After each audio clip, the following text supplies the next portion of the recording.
খানকা নাম দিলে যে খানকা হয় না, খানকা যদি যে প্রশিক্ষণ দেওয়ার প্রয়োজন সেই প্রশিক্ষণ দেওয়া হয় তাহলে খানকা হয়। একে তৈরি করে আপনি মাদ্রাসার নাম যদি দেন আর সেই মাদ্রাসায় মূর্তি পড়ানো হয় না, রীতিমতো পড়াইবার কেউ নাই, মাদ্রাসা নাম সেখানে যদি ভর্তি করা হয় তাহলে এই মাদ্রাসাকে মাদ্রাসা হয়ে যাবে। আর এই মাদ্রাসাকে মাদ্রাসা মনে করিয়ে যদি মানুষ আসে তাহলে যে আসবে তার বরবাদই হবে, সে তো আর আলিম হতে পারবে না। কাজেই মাদ্রাসা যদি আমরা নাম দেই তাহলে সেই মাদ্রাসাকে যত সুন্দর মাদ্রাসা করতে পারবো তত এই মাদ্রাসার দ্বারা আমরা মানুষ তৈরি করতে পারবো, আমরা আলিম তৈরি করতে পারবো, যোগ্য আলিম তৈরি করতে পারবো। সেগুলো পরিষ্কার, এখন বুঝেইবার কোনো প্রয়োজন নাই এগুলা। আমরা বর্তমানে স্কুল আছে, যথেষ্ট স্কুল আছে, পড়া হয় না, শিক্ষক পড়ান না, বেতন রীতিমতো করেন কিন্তু পড়ান না। তার জন্য প্রাইভেট স্কুল আছে, প্রাইভেট স্কুলের রেজাল্ট খুব ভালো হয়, আর এই সরকারি স্কুলের রেজাল্ট নেই। এখন আপনি আপনার ছেলেকে যদি গড়তে চান তাহলে তো যে স্কুলে রীতিমতো পড়ানো হয় সেই স্কুলে যদি আপনার ছেলেকে দেন তাহলে সেই স্কুলে সে গড়ে উঠবে। তার জন্য আমাদের মানুষের বর্তমান বিবেক বুদ্ধি পূর্বের মতো নয়। বর্তমানে অবশ্য মানুষের এইগুলো চিন্তা করে, সেটা শুভ লক্ষণ। আমি বলতেছিলাম যে খানকার মধ্যে দুইটা কর্ম করতে হবে। একটা হলো রিয়াজতে ইজমালিয়া, পুনরাবৃত্তি করতেছি এই কথা। রিয়াজতে ইজমালিয়া, এই যে প্রোগ্রাম, এই যে রুটিন দেওয়া হয়েছে, এই রুটিনের মধ্যে রিয়াজতে ইজমালিয়া, কেল্লতে কালাম, কেল্লতে তোয়াম, কেল্লতে মনাম, কেল্লতে লেফতেরাতে মালানাম, তার মধ্যে এই রিয়াজতে ইজমালিয়ার যে চারটি বস্তু প্রবেশ করে। আর এই রুটিন ঠিকভাবে যদি অনুসরণ করেন তাহলে রিয়াজতে ইজমালিয়া হয়ে যাবে।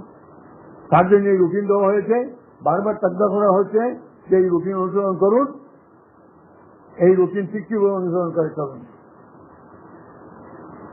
এই রুটিনের মধ্যে আবার একদিকে আছে গম। গম ছাড়া আপনি যখন থাকলেন তখন ঘুমাইবার প্রয়োজন। যদি ঘুমাইতে বিলকুল দেওয়া হয় না তাহলে তো আপনার আর কোনো ইবাদত করতে পারবেন না, জিকির সকল কিছুই করতে পারবেন না। আর এই ঘুমাইবার টাইমও দেওয়ার প্রয়োজন। ঘুমাইবার টাইম দিতে গিয়েও দেওয়া হয়েছে যে যাতে প্রত্যেকে যে পরিমাণ ঘুমাইলে সহ্য হতে পারেন সেই পরিমাণ ঘুমাইবার টাইম দেওয়া হয়েছে। ঘুমানিয়ে কেউ হয়তো 3 ঘন্টা ঘুমাইলে হয়, ওনার জন্য এখানে যে ঘুমাইবার টাইম দেওয়া হয়েছে সেগুলো বেশি হয়ে গেছে। কিন্তু এই বেশি যদি না দেওয়া যায়, আরো একজন ঘুমান 9 ঘন্টা,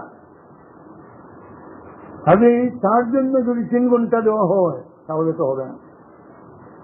উনি আর ইবাদত করতে পারবেন না, কোরআনে পাক তিলাওয়াত করতে থাকেন, ঘুম এসে যাবে, নামাজ পড়তে যান, ঘুম এসে যাবে, কি পড়তেছেন কি না কিছুই বুঝতে পারবেন না, জিকির আজকার করেন কিছুই বুঝতে পারবেন না।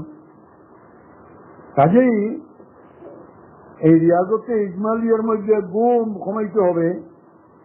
এই ঘুম রুটিনে দেওয়া হয়েছে, আর রুটিনে দিতে গিয়ে বিবেচনা করা হয়েছে প্রত্যেকের দিকে লক্ষ্য করিয়া যাতে বেশি কমও না হয়। বেশি কম যদি হয় তাহলে বেশি অংশ মানুষের সহ্য করতে পারবে না, আর বেশিও যাতে না হয়। বেশি হয় তাহলে কমাইবার পথে তো নেওয়া যাবে না। তার জন্য ঘুমের এক পরিমাণ দেওয়া হয়েছে।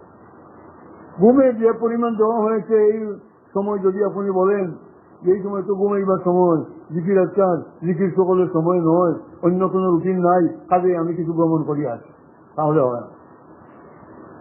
এই রুটিনটা দেওয়া হয়েছে সেইটাই আপনার অনুসরণ করতে হবে। ঘুম ছাড়া যে রুটিন দেওয়া হয়েছে সেই রুটিনের মধ্যে একদিকে আপনি পাবেন জিকির শ্রবণ প্রশিক্ষণ দেওয়া হচ্ছে, অন্যদিকে কোরআনে পাক তিলাওয়াত, তাসবিহ, তাহলিল, আওরাদ, ওয়াজাইফ, নফল নামাজ, ইশরাক, কাশ, আওয়াবিন ইত্যাদি নওয়াফিল দেওয়া হয়েছে রুটিনের মধ্যে। আমি গতকাল এই কথাগুলো আলোচনা করে নিয়েছিলাম, প্রাসঙ্গিক আলোচনা আজকে কেবলমাত্র স্মরণ করে দিবার জন্য এই কথাগুলি পুনরাবৃত্তি করে।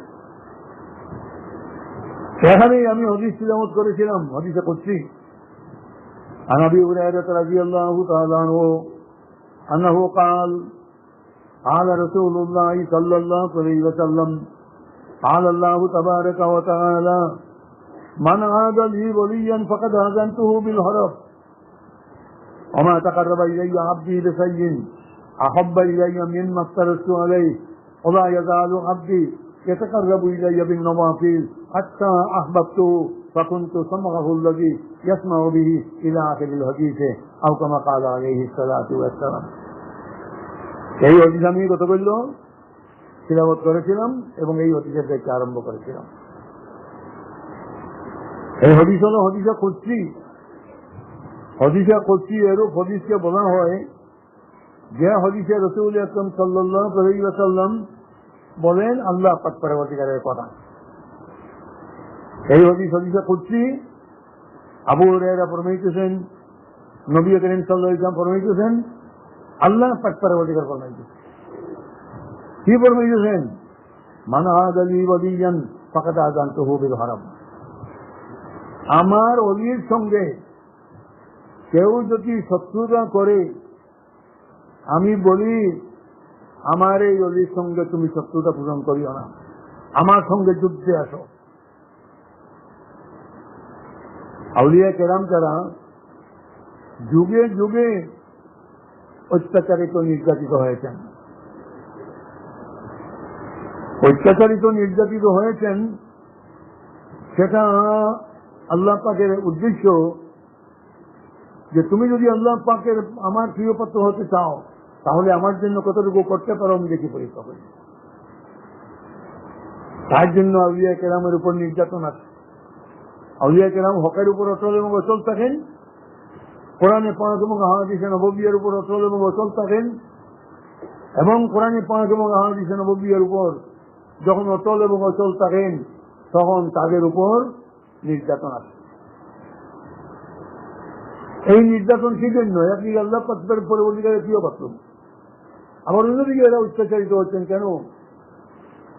আল্লাহ পাক পরবর্তীকালে দেখতে চান যে তুমি যখন আমার প্রিয় পাত্র, আমার জন্য কতটুকু তুমি করতে পারো আমি দেখি। তার জন্য আম্বিয়া কেরাম অত্যাচারিত হয়েছেন। আম্বিয়া কেরাম হযরত নূহ আলাইহিস সালাতু ওয়াস সালাম থেকে নবী করিম সাল্লাল্লাহু আলাইহি ওয়াসাল্লাম পর্যন্ত যত আম্বিয়া কেরাম তারা অত্যাচারিত হয়েছেন, নির্যাতিত হয়েছেন, চূড়ান্ত নির্যাতিত হয়েছেন। যত বেশি আল্লাহ পাকের প্রিয় তত বেশি নির্যাতিত হয়েছেন। কেন? আম্বিয়া কেরাম তো আল্লাহ পাক পরবর্তীকারের সবচেয়ে প্রিয় পাত্র। আর আম্বিয়া কেরাম যখন সবচেয়ে বেশি প্রিয় পাত্র, তখন তাদের উপর কেন অত্যাচার হবে? আল্লাহ পাকের মায়ের মানুষ। আল্লাহ পাকের উদ্দেশ্যই তুমি যদি আমার মায়ার পাত্র হতে চাও, আমার জন্য কতটুকু তুমি করতে পারো আমি দেখি। তোমার উপরে অত্যাচার হোক, উৎপীড়ন হোক, আমার কথার উপর তুমি অচল থাকতে পারো কিনা আমি দেখি। হযরত ইব্রাহিম খলিলুল্লাহ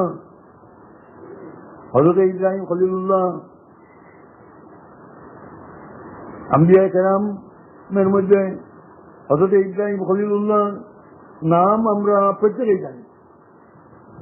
হযরত ইব্রাহিম খলিলুল্লাহকে নমরুদ অগ্নিকুণ্ডে নিক্ষেপ করার ব্যবস্থা করেছে। যখন হযরত ইব্রাহিম খলিলুল্লাহকে অগ্নিকুণ্ডে নিক্ষেপ করার ব্যবস্থা করল নমরুদ, তখন যারা আল্লাহ পাক পরবর্তীকারের মায়ার পাত্র, ফেরেশতাদেরও এরা মায়ার পাত্র থাকেন। আল্লাহ পাক পরবর্তীকার আকাশে ঘোষণা করেন যে এই পৃথিবীর মধ্যে অমুক আমার প্রিয় পাত্র, কাজে হে ফেরেশতাগণ জিবরাইলকে প্রথমে আল্লাহ পাক জানিয়ে দিন তুমি তাদেরকে আমার প্রিয় পাত্র অমুক এই পৃথিবীর মধ্যে অমুক অমুক আমার প্রিয় পাত্র, কাজে তুমি তাদেরকে ভালোবাসো।